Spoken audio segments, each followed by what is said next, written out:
tonight's newscast with the latest on the attacks in Paris.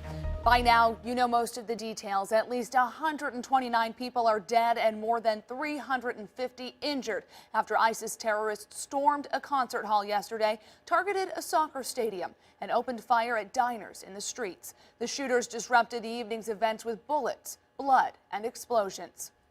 Tonight, we know more about the attackers. French prosecutors say they all wore identical explosive vests packed with compounds used in a 2005 attack in London. According to the U.S. National Counterterrorism Center, the compound called TATP can be very unstable and sensitive to heat, shock, and friction. In the meantime, France is keeping tabs on who enters and exits the country. Today, it boosted security along its Italian and German borders. Also today, France's prime minister vowed to destroy all parties involved with Friday's rampage. The shockwaves of the attack in Paris are being felt worldwide. Just check your Facebook, Instagram, or Twitter accounts. Hampton Roads is no different. Earlier tonight, people gathered at the Peninsula Town Center in Hampton to offer their condolences to families who lost loved ones and strength to those still fighting to stay alive. 10 on your side's Brandi Cummings continues our team coverage. Deanna, for some of the hundreds gathered in Hampton, this night was about marking the beginning of the holiday season. But for people from France now living in Hampton Roads, the night was a time to pause and reflect on the tragedy in their homeland. The Peninsula Town Center was packed Saturday night. Hundreds of joyous families gathered for the annual Christmas tree lighting, but some were there for another, more somber reason. Unfortunately, I am going to invite you to share a minute of silence.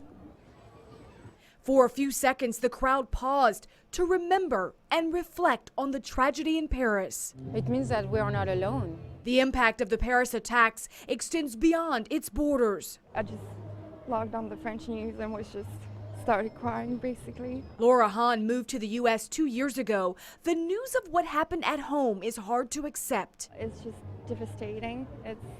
There's honestly no word to express it.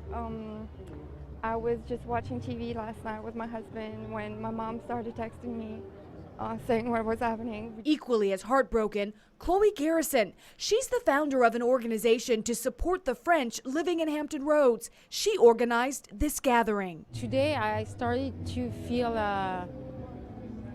anger and sadness. Although small in numbers, this group of Europeans and supporters are strong in spirit. And we are all here together, and we will make it through together. Regardless of the strength that will come, tonight the tears Chloe Garrison shed as she sang the French national anthem summed up the sentiments shared by many.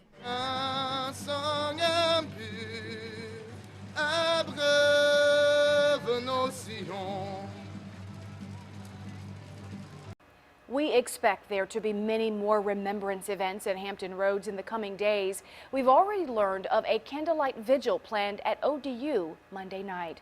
I'm Brandi Cummings, 10 on your side.